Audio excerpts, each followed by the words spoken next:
Penyata kedudukan kewangan adalah merupakan langkah yang terakhir yang akan disediakan setelah jurnal, ledger, imbangan duga dan ekor perdagangan untung rugi telah diperoleh.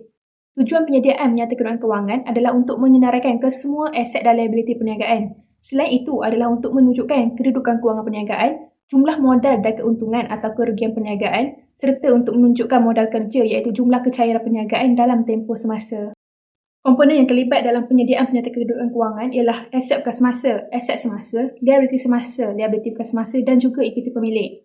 Sama dengan akaun perdagangan untung rugi, penyata kedudukan kewangan turut mempunyai dua kaedah penyediaan akaun iaitu sama ada menggunakan bentuk T ataupun dalam bentuk penyata.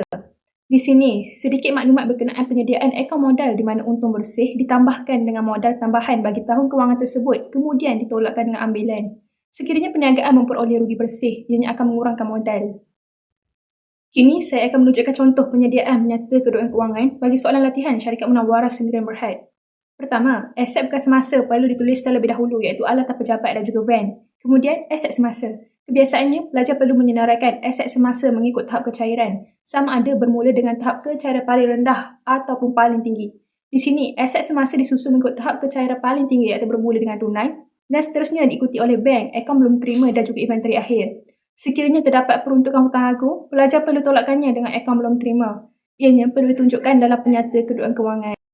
Seterusnya, liability semasa pula iaitu akaun belum bayar dan pinjaman jangka pendek. Setelah mendapatkan jumlah liability semasa, ianya perlu ditolakkan dengan jumlah aset semasa bagi mendapatkan modal kerja. Seterusnya, barulah ditambahkan dengan aset bekas semasa untuk mendapatkan jumlah keseimbangan. Berikutnya ialah ekuiti pemilik. Seperti yang diterangkan sebelum ini, iaitu modal awal ditambahkan dengan untung bersih dan kemudiannya ditolakkan dengan ambilan. Bagi latihan syarikat Munawarah, tiada liability bekas masa. Jadi jawapan yang diperoleh ialah RM38,564, iaitu seimbang dengan yang di atas. Sekiranya terdapat liability bekas masa, ianya perlu ditambah terlebih dahulu dengan ekuiti pemilik.